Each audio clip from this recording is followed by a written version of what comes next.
Hello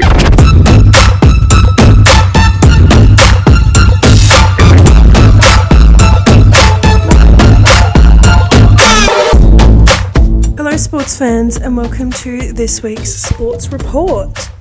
This week I come to you in my best skiing attire as we are in the great land of Canada this week for our Grand Prix. It has also been unfortunately cold in Brisbane this week and I am number one sook when it comes to the cold. I cannot stand it. It's fucking cold, mate. I can't do this winter shit. This week as well I am doing something a little bit different and I am pre-recording my PRs and just general comments pre-race as well as my qualifying discussion because the race tomorrow is at 4 a.m. So I would like to make a start on my commentary. And just like myself, our teams this week have embraced Canadian culture. We had a lot of hockey going on this week, a lot of trying maple syrup, a lot of embracing Canadian foods. We also had embracing Canadian wildlife. Am I excited to see small little animals engaging with Formula 1 cars? No.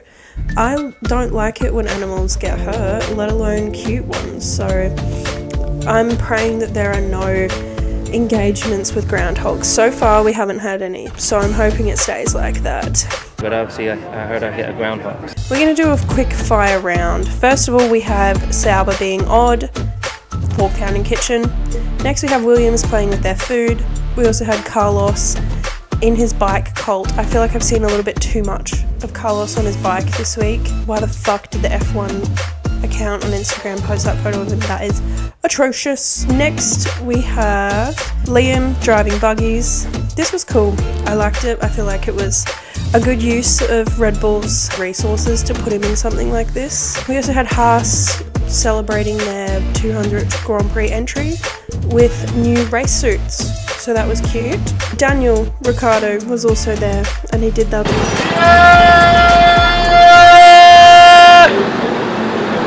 Yes! Thing. There were a lot of Daniel mentions this weekend because he was also mentioned, I suppose, by Gabriel Bortoletto when he did that Nico Hülkenberg thing. Oh, speaking of Nico Hülkenberg, after Nico's performance last week, this monkey has since been named Nico Hülkenberg. So he's just going to sit here, so poised, and he's just going to watch the chaos unfold here on Sports Report. I think that was just about it. I love Canada a lot. I have a lot of connections to Canada. I am a adopted Canadian citizen by my mum's work friends, so I'm enjoying seeing Canada replicated. Is that the word? Anyway, qualifying. Do I have much to say about qualifying? I was going to watch the race before I spoiled it for myself, but some higher power told me no, you need to know what happens. And I saw Max and George next to each other. Now, as I said last week, I don't have much to say on that. I enjoy a bit of racing. I think it will be really fun to watch those two. It was really funny to watch them try and diffuse the situation in the media a little bit. Max obviously did it in his own way, and George also did it in his own way. I love a bit of sneak dissing, so that was cute to see. Oscar in P3 is bad for my grid rival, so I need him to like this. If you have to go, make sure you take both of you out so I can go through. Yes? No? Try. But I would also like to see a George win.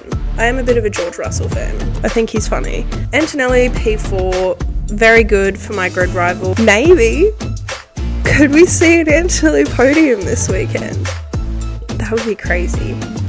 This is wild recording this before the race because normally I know what to say and what to not say, so I'm taking a bit of a risk here. Hamilton P5, again, good for my grid rival. I think he's sitting around P5 anyway, so as long as he sticks there. Alonso P6, not much to say on that. He did have a very good qualifying though. Norris P7.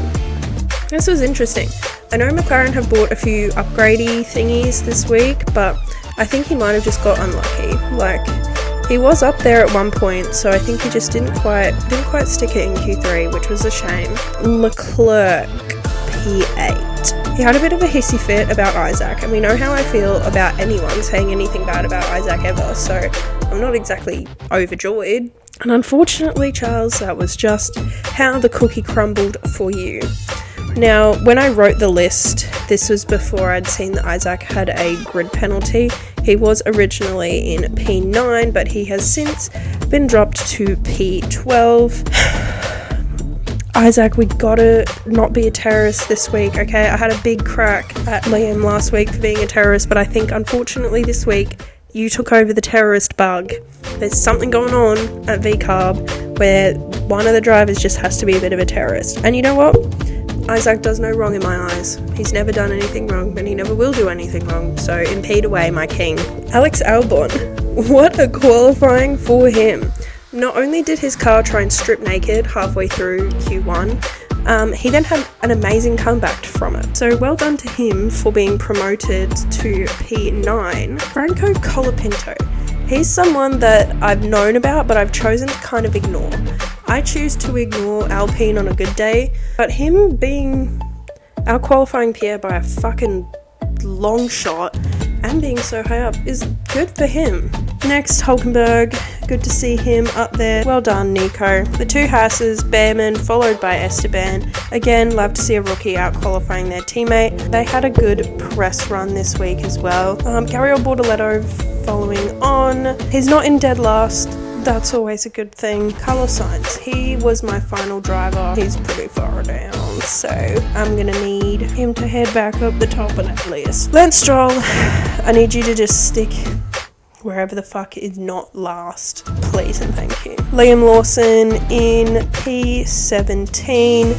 As he said, what the fuck was that? Pierre Gasly, again, it's like you can never call it with those fucking Alpines. They'll either be in Q3 or they're knocked out straight away. And finally, taking P20, we have Mr. Sonoda.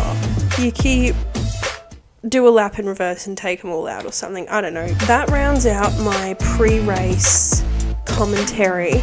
I will be back with my post-race commentary to see how we've gone down, because I don't know, we could see some drama this week, or it could be a fairly standard run-of-the-mill take. And we're back. Not to give anything away, but my outfit does indicate.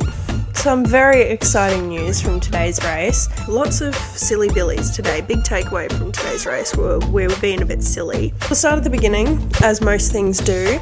No beef off the line, no beef into turn one. It was a pretty clean race up until right at the end. We got some good action on Kimi Antonelli's behalf, overtaking Oscar Piastri. That's got to feel pretty good. I think I'd feel pretty ecstatic if I overtook the championship leader. There was a couple of times in there where it looked like Kimi could get to take on Max Verstappen, which that would have been fucking awesome. But alas, Max drove into the pits, avoiding being overtaken by the rookie right up until the end, when we had the McLaren on McLaren action that everyone's been talking about.